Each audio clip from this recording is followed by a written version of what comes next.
welcome to another episode of the Atlantic CIL podcast. I'm here with, how do you say your name? I just want to make sure it's clear for Yep. everybody on Misty Ralston. Misty Ralston. I just want to make sure I don't like to get people's names wrong. I have, trauma from school of people getting people's names wrong. Thank And, you so uh, much. and we are going to talk about a very important topic, and I think an under talked about topic in the disability community, special needs trust. And it's really important. And I think we got to really start at a basic level, Misty, and we got to say, well, can you tell us a little bit about who you are? And then let's define what a special needs trust is.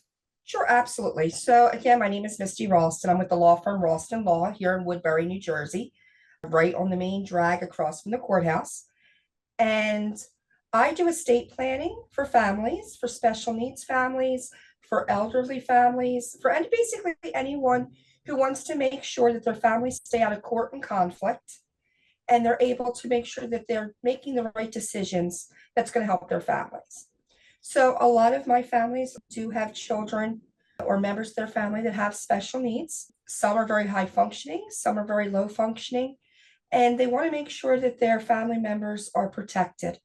They want to make sure their family members can continue to get the benefits that they need, especially when it comes to Medicaid, because Medicaid does offer so much for more than just money and more than just medical, that they want to make sure that their children, their loved ones continue to receive those benefits. And to be able to receive those benefits, you need to use a special needs trust. Right, and let's talk about, so that's what you just said about Medicaid is so key because, and Medicaid, just so everybody that doesn't know, is a joint state and federal program. So it can vary from state to state, but I always say Medicaid is the key for people with disabilities for a lot of their benefits. But the one thing you gotta show with Medicaid, right, Missy, is you gotta show financial need. So that's where special Yes. needs trust. So really talk about that. What, because that's the trade-off with Medicaid. It is a needs-based program. So you can't have Medicaid and have $2 million in the bank. That's going to be an issue. You can't have $10,000 in the And they're bank. gonna, yeah, and they're gonna notice. And they're Yes. gonna notice. So talk about that. Yeah. So you really can't have more than $2,000 in assets. And there are different ways of getting around that. We have ABLE accounts, depending on your age, which are great. But you have two kinds of special needs trusts. The first one is considered a first party special needs trust.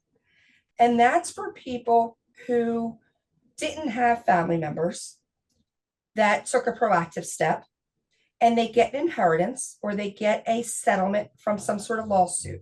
It's their money. So they're taking their money, and that's why it's called a first party trust, and putting it into a first party special needs trust. And that's going to take care of things that your SSI doesn't cover, your Social Security doesn't cover. Things like trips, your cell phone, your cable. A lot of people call it a supplemental needs trust instead of special, because it's covering those supplemental things. It's not supposed to cover your food, your rent, your clothing. It's those things that your SSI doesn't cover for you. The other type of special needs trust is a third party. And that's when someone else takes their money and creates the trust for a person, a grandparent, an aunt and uncle, a parent. And they're putting that money aside so that instead of you getting the inheritance, it's already in the trust for you, but it has the same function. The biggest difference between the two is with a first party special needs trust, at the end, after you pass, that money goes to the state to help pay what you received from Medicaid. Right. The third party special needs trust, it can go to other family members, including if your special needs individual has children or godchildren or nieces or nephews that they want to leave their money to. It doesn't have to go to the state. So those are the two main differences of the two special needs trusts and what they're used for. Thank you. That was very educational. I learned a lot from, because it's a complicated subject. So let's even go to the basics. When do you think a special needs trust is appropriate? How can somebody set one up? What is the difference between an able account and a special needs trust. We talked about able accounts on this podcast before. So, because I think that when I'm doing what I'm doing, that is like the basic question that I get. Is this even right for me? Because it sounds really complicated, but maybe it's exactly what I need. It So, is. I would say the able account is great if you have a part-time job and you're putting money into that able account. It's not going to be counted as a resource when they do your means test for Medicaid. So if you have a part-time job or somebody wants to give you so much money a month, it goes into that able account. The trust is going to be for life insurance policies that maybe your parents have, retirement benefits that they have that's going to you, or a grandparent wants to leave you $50,000. That's when that trust is going to come in. You don't want to get a huge lump sum, because if you get a huge lump sum and it doesn't go into a special needs or supplemental needs trust, you have to spend that down in the month that you receive it. And that can get very complicated because there's only certain things that you can use it for. And it takes a lot of time, and you're being rushed into making decisions that you would rather have time. And it allows you to have almost like a little safety net to get you through and to be able to do the extra things, because they don't give a lot when it comes to SSI. no, and we all know that it's a needs-based program, and it's about and like Missy and I don't make the rules. There's a lot of things I would reform about SSI and the resource limits in Medicaid, and there for anyone who's interested, there's tons of information about different proposals in Congress and tons of debates and discussions about this stuff. But I always say I don't make the rules. I just try and explain Explain them them. to people. So don't call us upset about the rules. Thank you. Thank you. Yeah, It's I true. It's so sad. They really want to, in a sense, keep people in poverty, which is really tough. yes, And having a special needs trust allows you to have that access. Even if you want to use it for, let's say, rent, they may lower your social security amount that you receive because you're paying rent. right. However, you can live in a nicer place and that has more amenities because you have that trust. And it's not going to kill you because you have the trust to lean on. So having a little bit taken out of your social security isn't going to be a hardship. Right. So what I hear you saying, and correct me if I'm wrong, is that trusts are really appropriated when you're getting, an inheritance or a lump sum from maybe a lawsuit. Like that's kind of that distinction between trust and able accounts. That is that big amount that you want to, that should maybe trigger a flag like, oh, maybe I should talk to somebody about that. And that's the next step. Who do you talk to? Does it have to be set up by an attorney? Like, what's the basics of setting up a special needs trust? Can I go to specialneedstrust.com and just click a button and then I have one? Like, what? No, it's very detailed and it's very complicated. You do want to use an attorney. There are places that do pooled trusts.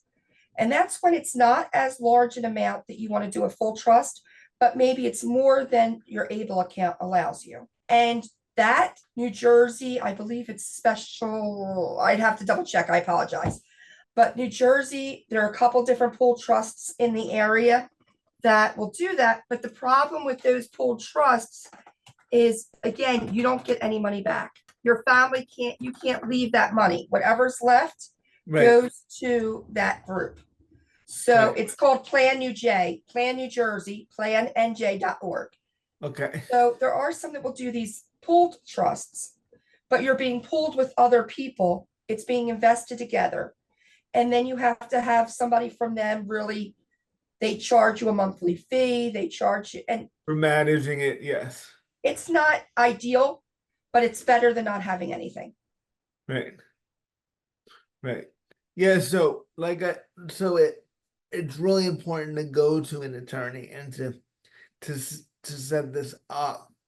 I know a lot of people may look at that and say, "Well, I'm on Medicaid, I'm on SSI. How do I afford that?" So, how do you deal with those barriers? Well, normally, if you're doing a third party trust, that means somebody else is doing it for you. So they can Right, afford the attorney fees. right, If you're doing a first party, you're already receiving the money and you can take the money out of that inheritance that's coming directly to you or that lawsuit to pay for those legal fees. And those legal fees are an expenditure that is okay under SSI and Medicaid. Okay. That's a great point. I didn't know that there's legal fees because as we know, they have very strict rules, but there's exceptions for Yes. for, for that. What another question I get all the time is what are the rules for like oversight? What are the roles and responsibilities of different people? Like who's in control of what and how is that decided? There's going to be a trustee that is in charge. You want to try and have an independent trustee, somebody that the court isn't going to say that you're able to sway them to make decisions for you. So maybe a family friend, you don't want it to be a parent or a sibling. So you want to have somebody that's more independent and can make decisions for you. And they have a fiduciary responsibility. So what that means is if they don't take care of things or they try and steal your money, they can face either criminal or civil consequences for that. You can take them to court and they can get in trouble. So you want to have somebody who's going to be in charge of it. And what happens is they're overlooking it. They're going to file the tax return each year for you. And you're going to go to them and say, I need my cell phone paid. I need my electric bill paid. I want to go on a cruise with a friend. And they're going to sit down and decide what's the best thing for you to do. And they will make the payment for you. They can also take some of the money each month and put it into your ABLE account if you have an ABLE account as well for those extra things that you want to do. But they can never give you cash. I didn't know that. And they can never give me cash. They have as trustee, they have to be the handler Correct. of the Because cash. then it can look like income and that can mess up your SSI. That makes perfect sense. That makes it's all connected. It all goes back to SSI and Medicaid. All goes back to that SSI and Medicaid. Right, right, right. Because that makes sense. If you're getting the money in your hand, or you're paying the bill, then if I'm Medicaid, I'm like, wait a minute, that looks like income to me. So it's important to keep that stuff in mind. The whole idea is that you're not in control of it. Right, And if you're not in control of it, then it can't be considered a resource or an income for you. right. Because okay, so I love that point you just made. That's kind of how the government looks at that. Like that's why people, when I'm sure you get all the time, why can't I be in control of it? But the reason is because if you are, then it looks like it's a resource and income. But if you're not in control of it, if I don't have control of something, then it's not mine. Right? Then it's not mine. It's not mine. It's So not yours. It's for your benefit. It's to help you, but it's not yours.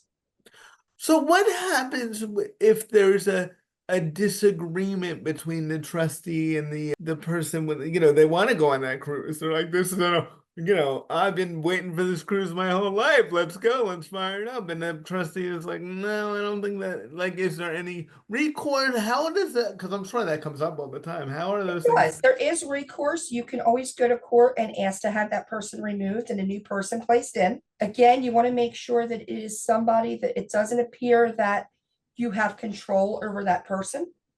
Because if it looks like you can control the person to do whatever you want, and they're not making independent decisions, again, that goes back to the control, and SSI can say it's yours and you're in control. But most trustees are going to, try and be as reasonable as possible.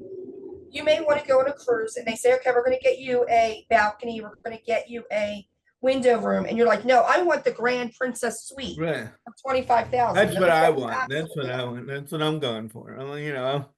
Let's do So this they're thing. going to try and make it as reasonable as possible because they want that also to last you as long as possible. Right, right. So they can, they're, and if it came to a court decision, because, I went to law school, but I did the right thing and didn't practice. So like I could see in a court scenario, if somebody was like, I don't like my trustee, they're not giving me what I want. But if the trustee could say, look, they asked for the princess suite. We did build them a room. Like I can see the trust being like, you know what? They are doing something for your benefit. It may not be your perfect, scenario, but they're allowed to consider cost and other things too, because they don't want to spend all your money on the princess suite. So, Right. Because so they have a responsibility to make sure that that money is there for you as long as possible and that they're making good decisions with it. right. And I always say a good decision may not be the decision. You may not think it's reasonable, but like reasonable under the law is different than what you think is reasonable. Exactly. You're not going to get a Maserati for a car, but you'll Well, get a nice Honda that's going to get you where you need to go, that's going to be reliable. that's and on the other side of that, what if there are, or what what is there? Are there protections if there is abuse besides court? Like, is there a reporting hotline? Like, how does that all work? How does because I know people they get worried about that stuff. Yeah, They hear it about mostly guard. it's going Yeah, to go through the courts. Most special needs, most trusts of any kind, a lot of attorneys will put what we call a trust protector in there, that the beneficiary can say, I want a trust protector now. And it's somebody that can come in and kind of oversee to make sure everything is being done right. And you do have the right to pull that provision as well. And then you're going to want somebody who is an attorney or a CPA or some sort of professional to step in and make sure what's going on. right. And make The sure other that option is, of course, when it comes to any kind of abuse, you always have the right to call New Jersey Department on Aging right. and ethics complaint or something like that, and have it looked into legally that way as well. Right, right. Because so I love the trust protector thing. I really hooked on to. So you could ask for a trust protector, and they just do you have to find the protector, or does the court appoint that protector? You would either find them, the court can also appoint somebody. It would Okay, really be up to during the conversation with the right. judge what you want to Whatever the circumstances are, do. and they Right. go through and say, hey, why was this spent this way, or why this looks, or everything looks fine. It could be, it could be Your people's different. trustee is going to be filing an accounting with the court every single year to make sure that things are being done right. Right, And you have the right to ask for an accounting at any point and right. say, let me see where my money's going. Right. Oh, I didn't know that. So you as a beneficiary can say, I want an accounting at any Correct. point. And when you does that mean like within the month, like or does whatever's reasonable, like Whatever's reasonable. okay. At Okay. least once a year, you want to look at your accounting. But whatever's reasonable, or if you start feeling uncomfortable, then you say, I need to see an accounting. And if they say no, then you're going to take them to court and get that accounting because Right. that's going to be a red flag that something's up. Right. If somebody won't show you, that's your first clue that Yeah, and that's why it's good to ask, because that tells you everything they need to know. Because people that are doing the right thing and obeying the law, they have no problem. Oh, sure, go with it. exactly. And that's what I would tell anybody. And I know that people's disabilities are different, and their circumstances are different, and their abilities are different. But I always say be involved to the degree you can. Like, even though you have these protection and there's a trustee, like you have a response. It's your life at the end of the day. So you have a responsibility to ask these questions, to think about who your trustee is going to be, to, play your part in it. That's all my disclaimer is too. Play your I part in agree it. with you 100%. You Play want your, to have a role. play your part in it. That doesn't mean you have to control everything. I'm just saying, ask that question. Like, hey, you know, why is my money being spent that way? Can I see it? So that way people know you're looking at it, because human nature works better when people know that other people's eyes are on I agree with you it. So 100%. It's one of the reasons I'm very, very much a proponent of supported decision making, me too. and everyone having a team of people that can help them make decisions. But in the end, it's them making their own decisions. Me too. Let's talk about that a little bit, because that kind of goes hand in hand. And I was just at a presentation yesterday. There's because there's been, I think, a necessary kind of pushback or correction against guardianship, or automatic guardianship is what I like to call it. Like when I was growing up, it was like sometimes you would feel like it was just being pushed on people. Like, you're gonna turn 18 and need guardianship, but there are other alternatives. And let's There talk are. about supportive decision making and what that would be. So guardianship, for those of you that don't know, and if I'm defining it wrong, let me please correct me, Missy, is when somebody gets guardianship over someone and really takes over that person, really becomes that person legally for Yeah, to be the ability to make decisions for them. And so it really does take away that person's rights a lot of times. And there are circumstances where I believe it is necessary, but there are also other alternatives. And one of the things that's come up in recent years is supportive decision making. So can you talk about that? And we can discuss that and see? Absolutely. Before I get to that, I will say there's guardianship, there's limited Right. guardianships, there's powers of attorney, and then there's the supported decision making. And what supported decision making is having the individual has a group of people, a finance person, an attorney, a social worker, healthcare people, family members that explain to them that they can bounce ideas off of, that will all come together and say, here's what we think you should do. Here's what the best thing is. Here's the consequences that may come with the decision that you're making. But in the end, that individual still has the right to make that decision. Just because someone has special needs, I always say we have the right to make stupid decisions in our life. Yeah, you're preaching my language. You're preaching And just my language. because you have special needs doesn't mean that you shouldn't have you shouldn't have that same right to make a stupid decision once in a while. Exactly. That's my, that would be my slogan in life. I always, it's amazing how as soon as you start talking about people with disabilities, it's like you start getting like, well, what if they make the wrong decision? Like, excuse me, people without disabilities make the wrong decision every day, all day, and that's how they learn and grow. Like, why, as a person with a disability, am I not allowed to make a wrong decision? Right. Like, why, you We know, learn from those wrong decisions. right. Well, and so I And just that's what makes us who we are. right. And that's part of freedom too, not just to do, what we're supposed to do, but to make, you know, risky decisions and sometimes wrong ones. And I just really appreciate what you're saying there, because I think that is used a lot of times in the disability world to really take away people's rights. And we got to be careful about that. I mean, again, I'm not saying that there's not circumstances where guardianship is appropriate. And but as Missy just said, there's all these other layers too before you get to guardianship. There's if you think supportive decision making is not, you need a little more protection. There's power of attorney. There's medical. There's you I can. think you want to do the least restrictive avenue on people's rights. I I don't agree. think people should be denied the right to vote, be denied the right to, like we said, make a stupid decision. You learn from it. It's part of who we are. It's part of what we live for. And there are some people where guardianship is necessary, absolutely. But I think, like you said, we automatically assume that as soon as someone says they have special needs, Right. they shouldn't be allowed to make any decisions. And that's not fair. Right. That's not fair, and it becomes and people feel pressured to do it instead of, you know, really thinking this through. And I think that I'm glad to see when I was at the presentation yesterday that this pushback is coming. I kind of thank the Britney Spears documentaries Yep, yeah, absolutely.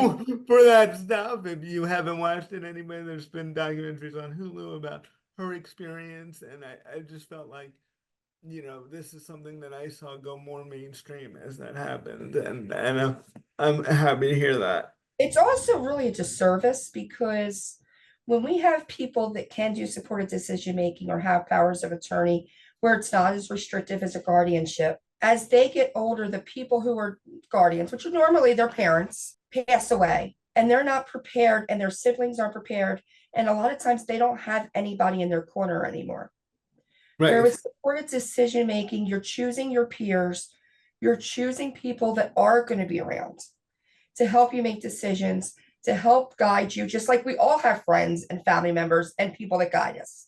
It's no Right. different than anyone else. Right. And to have those people set allows you to be more independent for when the time comes that you have to be. Yeah, I think one of the biggest risks that is not talked about in guardianship is it can really, you're making that person completely dependent on you. And then when the time comes where you're not there, their ability to make decisions has been lessened because you've told them for a long time that they don't have to worry or make decisions. So I always Exactly. worry about that. It's like it can be very counterproductive and very And um I've seen that. I've seen people who are in their 40s and 50s and have never had to make a decision. They've never had to pay a bill.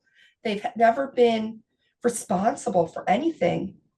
And their parents passed and now they're all alone. And now they don't know what to do. right, So and I become hopeless. they've been told their whole life that they don't have the capacity to make decisions because they might make the wrong one or whatever, whatever justification is Yeah, used. And I just like I really want people to, and this is what a center is great at, and attorneys, we just want you to explore your options. I want people to make informed decisions. If somebody chooses guardianship, I want it to be after they've really thought about it and thought about these alternatives and, really said like this is why, like justified it and understood it instead of feeling like, absolutely.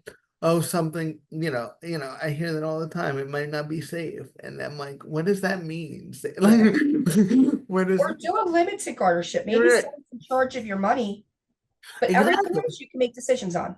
Exactly. You could be in charge of somebody's money, and that's a lot of ability to protect them right there. Because Right. if you can guard their money, and that's pretty simpler to do. And you can be their social security payee. There Exactly. are just a lot of Options. options that I don't think are now I feel are being discussed, but I feel like in the past are like we're not. So I feel like this has been a great discussion. If somebody's interested in these things like special needs trust, should they contact you? What is the rule? I Yes, don't know. anyone can contact me on my website. It's Ralston Law, that's Ralston, lawestateplanning.com. And I'll send you the link so that you can put it in the description to make it easier for people. You can schedule right on my website for a consultation and I can talk to you. And that I also do work with people who are doing guardianships, want to do supported decision making, want to do powers of attorneys and things like that. And we'll go over what is the best avenue for you and what's going to make it so that you're protected, but at the same time that you're able to live a life that you appreciate. Yes, I think that's so awesome. And I did, we'll close on this. How did you get involved in this disability world? Like, I know that when you get out of law school and you're like, what am I gonna do? And everybody's asking you, so how did you get involved? How did you get involved here? Well, I would be honest, I started in family, working with the courts doing child support and domestic violence and mediations. And then I decided to go into estate planning because I wanted to help families, but without a lot of the fighting and That's animosity. great. Yeah. And my sister is a special education teacher, retired now, but she has worked with people in special needs her entire career. And she also does dyslexia. She's a dyslexia coach and a dyslexia practical teacher. And I just have a heart for people who get forgotten and left behind Right. and they're not seen. And if I can help them be able to stand on their own 2 feet just a little bit taller, that makes my day. Right. I think that's a great way to end it. And I'm so glad you're out there. I love keep preaching the thing about risk and the freedom to make dumb decisions. That's right. Freedom to make Yeah, dumb decisions. and I'm glad I'm not the only one saying that because sometimes I say that and people look at me like, what? But I'm like, no, why not? What Absolutely. do you think? All your decisions are brilliant all the time. We know So that's not true. Thank you for having me. I really appreciate it. This was so much fun. Yep, yep. I thought this was a great discussion, and we're very much in line. And I really encourage people to, if you're in this circumstance, reach out and really discuss your situation. Everybody's situation is different. I know sometimes people get intimidated by talking to an attorney, but you know these Medicaid is so important, and so are your benefits. So you really do have some understanding of them. So It's true. thank You you, want to Jesse. protect them. This was a lot of fun, and thank you, everybody. And I'll see you next time. Thank Bye. you so much. Thank you, everyone. Bye.